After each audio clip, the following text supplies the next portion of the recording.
நேயர்கள் அனைவரையும் அகிம்சை கீதம் ஒளியலை வரிசை வழியாக உங்களை சந்திப்பதில் நான் பெருமகிழ்ச்சி அடைகிறேன். பெண்மை வாழ்கென்று கூட்டிடுவோம், வெல்கென்று கூட்டிடுவோம். தன்மை இன்மை நற்குண்மையும் செய்தனர். தாயின் பெயரும் சரி என்ற நாமும் அன்பு வாழ்கின்ற அமைதியில் ஆடுவோம். ஆசை காதலை கைகுட்டி வாழ்வோம். துன்பம் தீர்வது பெண்மையினாலடா. சூர பிள்ளைகள் தாய் என்று போற்றுவோம். வலிமை சேர்ப்பது தாய்மொழி பாலடா. மானஞ்சேர்க்கும் மனைவியின் வார்த்தைகள் களி அறப்பது பெண்கள் அறமடா. கைகள் கோர்த்து கழித்து நின்றாடுவோம். பெண் அறத்தினை ஆண் மக்கள் வீரம்தான் பேணுமாயும் பிறகொரு தாழ்வில்லை. கண்ணை காக்கும் இரண்டுமை போலவே காதல் இன்பத்தை காத்திருவோமடா. சக்தி என்ற மதுவை உண்பமடா. தாளங்கொட்டி திசைகள் அதிரவே ஒத்தி இயல்வதொரு பாட்டும் கோள்களும் ஊர் வியக்க கழித்து நின்றாடுவோம். உயிரை காக்கும் உயிரினை சேர்த்திடும் உயிரினுக்கு உயிராய் இன்பமாகிடும். உயிரினும் இந்த பெண்மை இனிதரா.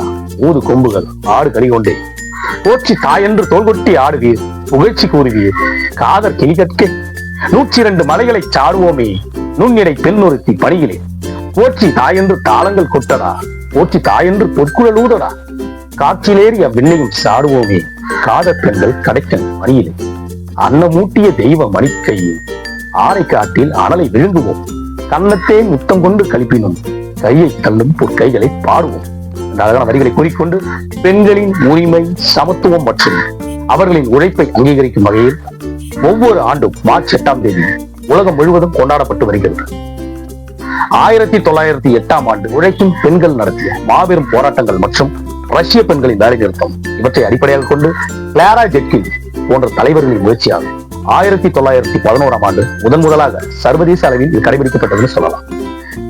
1908ஆம் ஆண்டு வாக்குரிமை, வேலை நேரம் குறைப்பு மற்றும் ஊதிய உயர்வு கோரி நியூயார்க்கில் மாபெரும் பேரணியை நடத்தியிருக்காங்கன்னு சொல்லலாம். 1909ஆம் ஆண்டு சர்வதேச அமெரிக்க சோசியலிச கட்சி பாத்தீங்கன்னா பிப்ரவரி 28ஆம் தேதியை தேசிய மகளிர் தினமாக கொண்டாடியது.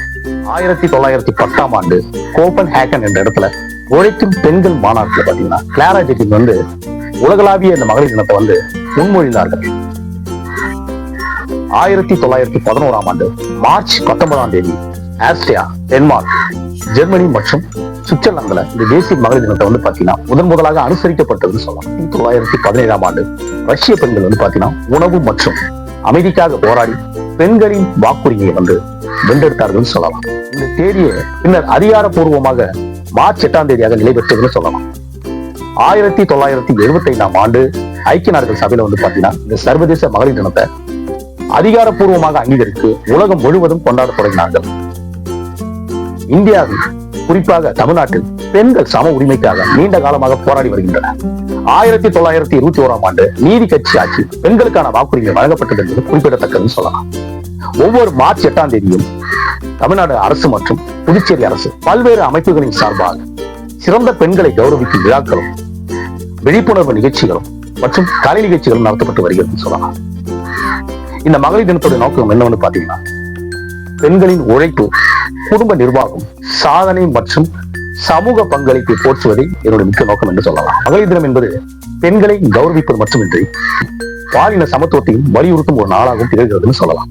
மனிதா, மங்கை என்பவள் மலர் போன்றவள், அவளை மதிக்க கற்றுக்கொள், மாய்த்து விடாதே இந்த வரிகளை கூறிக்கொண்டு இந்த நிகழ்ச்சியை பார்த்துக் கொண்டிருக்கும் நேயர்கள் அனைவருக்கும் அகிம்சை கீதம் ஒளியலை வரிசை வழியாக எங்களுடைய மனமார்ந்த நன்றியை தெரிவித்துக் கொள்கிறோம். நன்றி, வணக்கம்.